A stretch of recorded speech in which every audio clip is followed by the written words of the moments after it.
Hey everybody, welcome back. It is Paul with epictcg here with more Modern Masters. As you can see, we have 3 more boxes. We're going to open one of these today, not sure which one. But before we do that, we're going to get to the comment for today. Now I want to take a minute to thank each and every one of you who spend some time with me and watch videos and listen to me ramble. And for those of you who take a few minutes to leave a comment, it means the absolute world to me. Especially love some of these longer ones. Did a comment in the last video. I enjoyed that. I think I'm going to try and do that a little bit more. So people who have like these longer comments have a little bit more questions or things to say, as opposed to like, hey, great video, man. There's not a whole lot I can comment on with that. I can be like, yes, I agree with you. Or I can be like, no, it really sucked. But anyway, so here we go. Our comment from today, I should have made this font bigger, is from Lucky Sheep. This was from the first 2 boxes of Modern Masters that we opened up, if you want to go back and watch that video. Lucky Sheep writes, hopefully I'm pronouncing that right, these Master sets generally seem to appeal to the gambling types. Some like to think they're investing in a premium product, but if that was really the case, there's no way in heck they'd be opening it, because just like any premium product, the moment you open it, it loses a good chunk of its potential value. You can rationalize it all you like. Not you specifically, just in general. But the fact is that anyone that opens these boxes will inevitably lose money when compared to sealed product in 9 to 12 months. The box toppers will probably remain in fairly high demand purely because of Commander players, but people who have no love for the game and just blindly snap up and open these Master sets for the short-term profit chasing will not enjoy opening boxes of the standard sets because they don't have this kind of gambling high, and Wizards knows this and wants their money. TLDR, whales exist and Wizards like to ride them for as long as they can. I love that last line. Whales exist and Wizards like to ride them for as long as they can. That's a great comment, very well thought out, very well written. I appreciate that. You brought up a couple great points in there, and while we open this up, I'm going to try and address those. So let's see. Eeny, meeny, miny, mo, eeny, meeny, miny, mo. I had my hand on this one, so we're going to go with this one. All right, we're going to open this box up today. So Lucky Sheep, you are absolutely right. Opening up product, there's always going to be a premium attached to it. If, this box right here could have a box topper of Liliana of the Veil. Part of the cost of Liliana of the Veil is going to be priced into this box. This box could also have a box topper of Lava Claw Reaches. You're going to price in much more the potential of a Liliana than you are the potential of a Lava Claw Reaches. So opening packs is always going to appeal more to people who want that experience of opening packs. I've said that from the beginning with these Masters boxes. You're not disagreeing. I want to say first and foremost, I'm not calling out anybody who leaves comments or anything. Even if I have a little bit of a different take on things. I think that it's great that we have different opinions. And you can say, hey, Paul, I think you're an idiot about this. You're saying one thing, I think you're completely wrong. Here's what I think. I think it's great when we disagree about stuff. I happen to agree with Lucky Sheep here. I think that opening packs does appeal to gambling types. I think that there's just a lot of fun with opening up a pack and going, I don't know what cards are going to be in here. I have no clue. Until I start shuffling through, it could be anything. Could be something really good. Could be something not so great. So we have an Entomb, kind of right in the middle of the pack as far as the rares go. Good solid rare, nothing to get crazy about. I've gotten a lot of comments that are talking about like the value of these box toppers as well as just these cards, and they're saying like, hey, with as many packs as are being opened right now, the value is just getting crushed. The box toppers, of course, are remaining sort of steady, but like the rares and stuff, the value is just not going anywhere just because so many people are opening these. I tend to agree with that. Like somebody wrote Thespian Stage, one of my favorite lands from this set, Eternal Witness. Favorite uncommon right there. Good pack. At least for me. Thespian Stage is a cheap rare, but I love getting it. Yeah, what was I saying? Value getting crushed. I think that Life from the Loam. Wow, this is a good start so far. I think that as far as the values go, as far as the box toppers, people are saying, a lot of people are leaving comments saying, you know, box toppers will be up 30% from where they're at within a year. I hope that's the case. I really and truly do. Like I said in my Mythic and my Rare videos, I think some of them have some room to go, and some of them I kind of feel like are near their top. Urborg, Tomb of Yawgmoth is a great rare. I feel like Liliana is as awesome as she is, and as desirable as she is to get. Best card in the set, best card as far as a box topper goes, just in terms of value overall. I feel like she's near the top of her value range. I feel like 300 is a real barrier for people. Ooh, Visions from Beyond, the foil version. Looks really cool. Is not going to do a thing for your wallet, though. This one actually, as popular as this might be in Commander or something, the foil multiple on this could actually be kind of high. The foil version of this card could be maybe $10 now. I'd have to look at that and see. I'm probably like way wrong. It's probably closer to 4 or 6. But this is approaching $2 as a regular rare. This one in foil I could see going a lot higher, just for Commanders. Our first Mythic, and it is a Lord of Extinction. This is looking a lot like last box as far as the Mythic went. But we're doing good so far on the other stuff. So yeah, anyway, I feel like some of the high dollar Mythics or box toppers rather, may be close to the top, but I feel like some of the mid-grade stuff I feel like has a lot of room to grow. I could definitely see the wisdom in the 30%. So I hope that's the case. I've gotten a lot of other comments about buying or trading some of the cards that I've gotten. I'm holding on to everything right now because I want to wait until the market kind of stabilizes. There are certain cards that I'd be willing to, get rid of and trade away locally. I enjoy the social aspect of trading. I like going to card stores with a binder, kind of looking through what somebody else has, kind of the negotiation of things. That to me is something that has always drawn me to cards, just because the trading is such an integral aspect of it. So, yeah, but overall, I'm just basically keeping what I've got, and we're going to kind of see what things do, over the next 6 months to a year. All right. Got ourselves a Magus of the Bazaar. Not so great. I feel like let's see. I'd like to get a big hit as far as the rare goes in this box, because another Visions from Beyond. There we go. Matched our foil. Love to get a Noble Hierarch, Tomb, Ancient Tomb, Demonic Tutor. Any of those would be awesome. All three would be even better. Counter Squall, uncommon. Nice little uncommon there. Stirring Wildwood. Uh-oh. Well, we are getting a lot of the same rares that we got in the last box that we just opened. Does not bode well.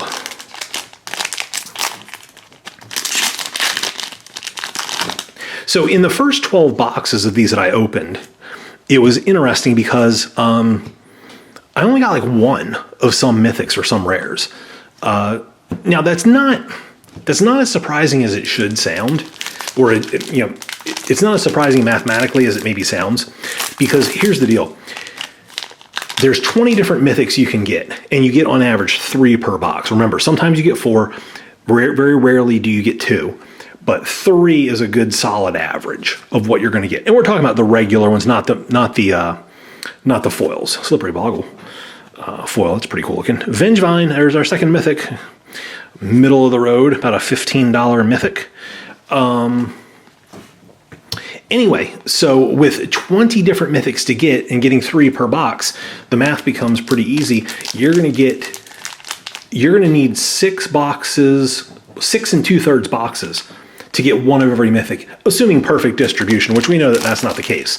So that means out of 12 boxes, we should expect to get 2 of every single mythic, the normal version, not the foil edition.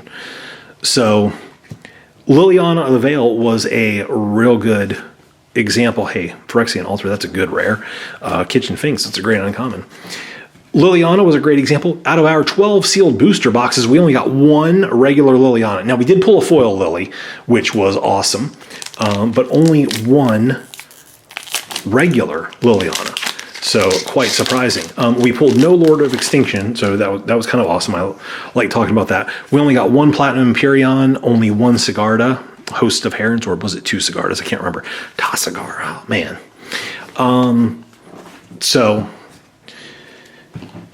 yeah, just kind of weird distribution. Now we ended up getting 3 Snapcaster Mages regular, and then a foil to go along with it. We got 4 Balefire Dragons. We got, I think, 4 Karns, 3 Cavernous Souls. Let's see, Vessel of Endless Rest. We've gotten this foil a lot. It's a common. It's awesome looking foil. Runed Halo. All right, I think it's time. What do you guys think? Time to look at the box topper. Time to find out if this box is going to be good or if we got some real making up to do in those next few packs. We've got one Mythic left to get probably in the box. Who knows? Maybe we'll get lucky. Maybe it'll be a 4 Mythic box. But we may have some real ground to make up. Let's see what it is. Gaddock Teague. Okay. Cool looking box topper. I think this is one of the less expensive box toppers. There's, I think, about $50 for him. Cool looking card. Reminds me of like a Lord of the Rings character. All right, so it is what it is. It's kind of one of the lower tier, middle of the road ones. Not one of the worst ones you can get, but certainly we could have done a whole lot better. So I'm looking for that 30% more between now and next year. Count on it. Those of you who left comments. All right, Ooze, Brazen Scourge. Goryo's Vengeance. All right, that's a good solid rare. $10 there. Helps out. Okay, let's see. What is next? What is next? More Ooze. A Crusader. Rhea Dawnbringer. Let's see. At the beginning of your upkeep, you may return target creature card from your graveyard to the battlefield. Good ability. Real good ability. Boy, she's expensive, though. 4/6 for 9 mana. All right. All right, so we haven't gotten like any of the heavy hitter cards for Mythic or for rare. We've gotten quite a few of the middle of the road. Hey, this is a 2 rare box. This helps make up for the other foil rare we got. So we got a Glen Elandra, the Archmage, foil rare. Very nice. That's a nice one. Flagstones of Trocare. For those of you who watch, you know that's another one of my favorite cards, even though it's one of the lower end ones. Okay. A Basking Rootwalla and a Disrupting Shoal. I think the Basking Rootwalla is kind of like one of the better common cards, so getting the foil one's nice. Eternal Witness foil. Sweet. That's like a $10 foil right now. I could easily see those go to be about 20. And the Sublime Archangel. This has been a good box as far as the foils go. Been very, very happy with those. All right. Verdant, somebody or other. A Fauna Shaman. It's a good solid rare right there. All right, like I feel like this is me. This dude right there is whispering in my ear going, open up more boxes. Open up more boxes. So yeah, this box is a great example, I feel like, of what Lucky Sheep was saying in that comment, that, you know, you open this box up, you have destroyed the potential of the box. These 2 boxes over here on the side here, they're sealed. Could contain anything. You don't know. But once you open this up, you kind of lock in the price. Now, of course, if you get lucky and you get, let's not even say a Liliana. Let's say a Snapcaster Mage box topper. let's say that's what you get as your box topper, and you end up getting like a Cavern of Souls, Vengevine, and I don't know, something else. Hey, Micaeus. That's our other mythic right there. Okay, that's another middle-of-the-road mythic. So we got two middle-of-the-road, like $15, $16 mythics in Vengevine and Micaeus and Lord of Extinction, so we fell way short on the mythics. You just end up getting, like, just kind of crushing it in the mythic category, get all the good rares. You get Noble Hierarch, you get Demonic Tutor, you get Ancient Tombs, you get all those. I mean, you've got a huge box. You're smiling, but for every box like that out there, there's a bunch like this.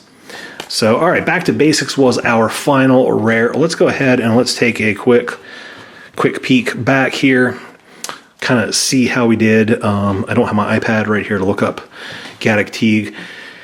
All right, so $15 for back to basics, Phyrexian Tower, Fauna Shaman. Let's call that 20. Let's say 30. Flagstones of Trokir, about $3. We'll say 35, because Phyrexian Tower was not 10. So 35. Goryo's Vengeance is 10, that's 45. Ruined Halo, call it 5, is, let's see, 45, 50. Phyrexian Altar is, we'll say 15, just to round down. So 65, 70, let's see, 75, Urborg Tomb of Yawgmoth. That gets us to, 85, call it 90. Life from the Loam gets us to about 105. Thespian Stage is a couple bucks. And let's see, that's $10. So we said 105, that's about $115 in rares right there. Obviously, I'm not counting a bunch of this stuff. So 115 from our rares. We end up getting from the foils, the Eternal Witness will count. That's like $10. And the Glen Elandra is like another $10. So we got about $20 there. And, who knows, a little bit more in the foils. So that's going to get us, what did we say, 105 or 115? I can't remember. Yeah, we'll just call it 130 between the foils and the rares. That means, folks, that 130, so 135, 150, 165. I don't know what Gaddock is worth, maybe $50. That's going to put us about 215. We fell like way short. We missed out by about $115, $120 on what this box cost me. Of course, they're more money now, so this definitely was a hurt box right here. These mythics really kind of hurt us because at $30, $35, we ended up missing the pace by about $50 right there. You need to be getting about $80 in value from your box topper. Missed the pace there. And then our rares were probably right about normal for what you should expect for a box. We just didn't get any of the bigger dollar ones. So not a great box overall. In fact, quite bad. Illustrates the point perfectly. If you're going to open up boxes, you're taking that gamble. You're trading in the potential.